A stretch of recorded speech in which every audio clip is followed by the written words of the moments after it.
Hello mga karelasyon, gusto mo bang mas lalo kang mahalin ng lalaki? Yung hindi lang basta nararamdaman niya ang pagmamahal mo, kundi lalo pa siyang nahuhulog sa iyo araw-araw.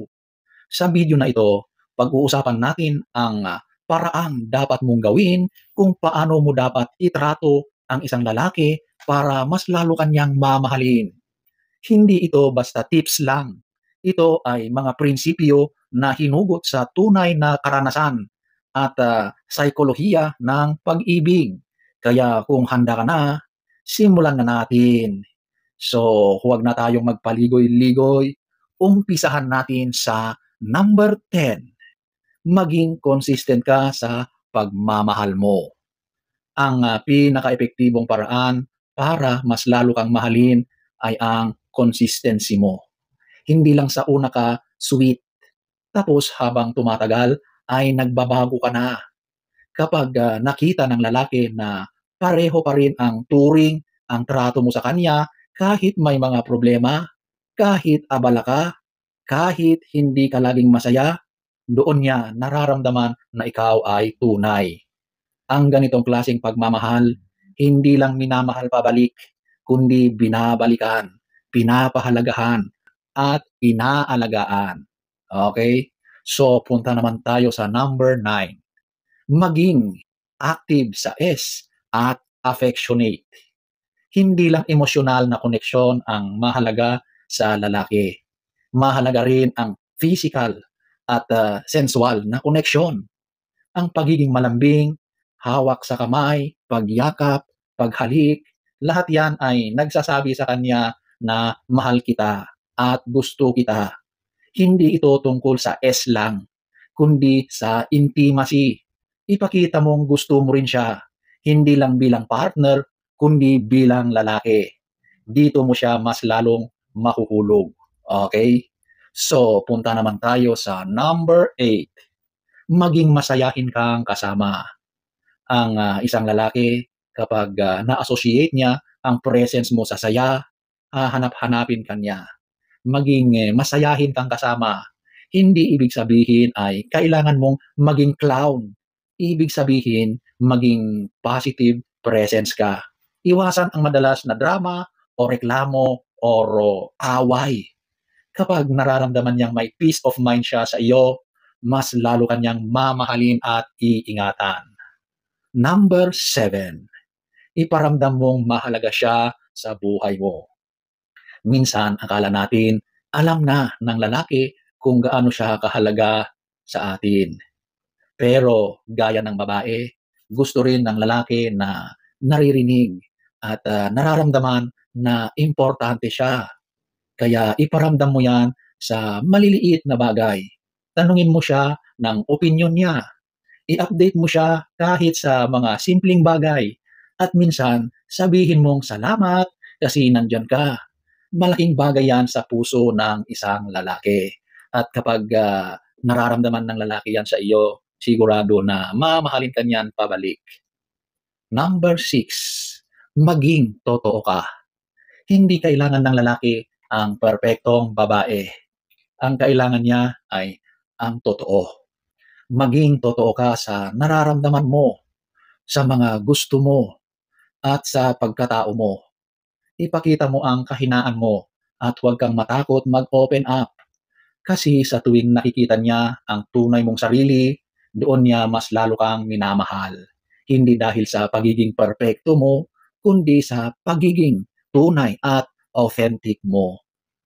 Number 5. Purihin mo ang kanyang mga effort. Lahat ng tao gusto ng papuri. Pero ang lalaki, bihirang makakuha niyan. Kapag binigyan mo siya ng simpleng papuri, tulad ng ang galing-galing mo talaga, o napansin ko yung effort mo para sa atin, malaking bagay na yan sa kanya.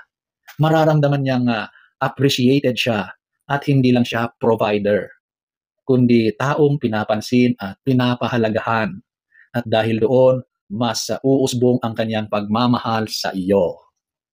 Number 4. Bigyan mo siya ng espasyo or space. Akala ng iba, para mapanatili ang pagmamahal ng lalaki, kailangan niyang hawakan siya palagi.